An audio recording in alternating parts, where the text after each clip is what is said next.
China now faces a difficult choice. If they continue to increase military pressure, they will only further solidify the reasons for other countries to intervene more deeply. If they de-escalate, they will have to accept that the strategy of imposing unilateral power has hit its ceiling. Conversely, the countries in this loose alliance also understand that they cannot be complacent. Therefore, in parallel with increasing military presence, they are also stepping up communication channels, dialogues, and conflict avoidance mechanisms. Aiming to manage risk without abandoning the right to protect legitimate interests. In the next part, we will piece this puzzle together to see the big picture. When putting all the pieces together, we clearly see one thing. China's hard power is no longer sufficient to impose their will on the region as in the previous period.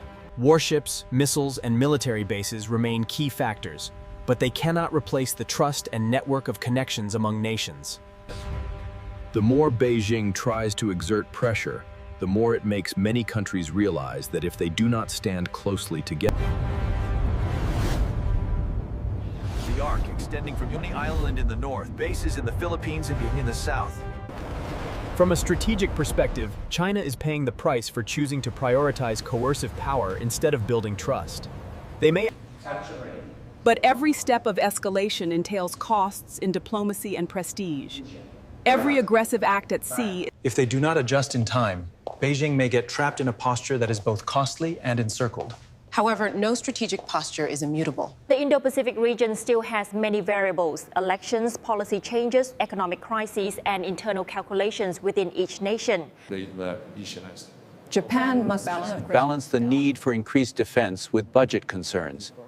The Philippines faces the challenge. If China exploits these gaps through economic cooperation and a commitment to respect the rules of the game, the picture could become less tense.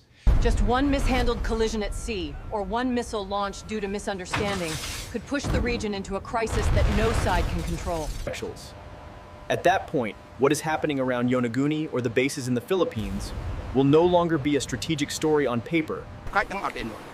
It is important that people in the region, from Northeast Asia to Southeast Asia, clearly understand that all calculations on the chessboard ultimately spill over into the lives of fishermen, coastal residents, and economies that rely on maritime commerce.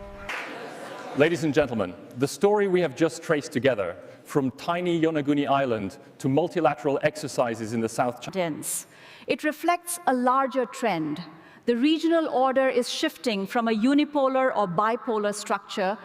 Thank you for taking the time to watch today's program. If you find the analyses in this video useful, please click subscribe to the channel, leave comments, and share so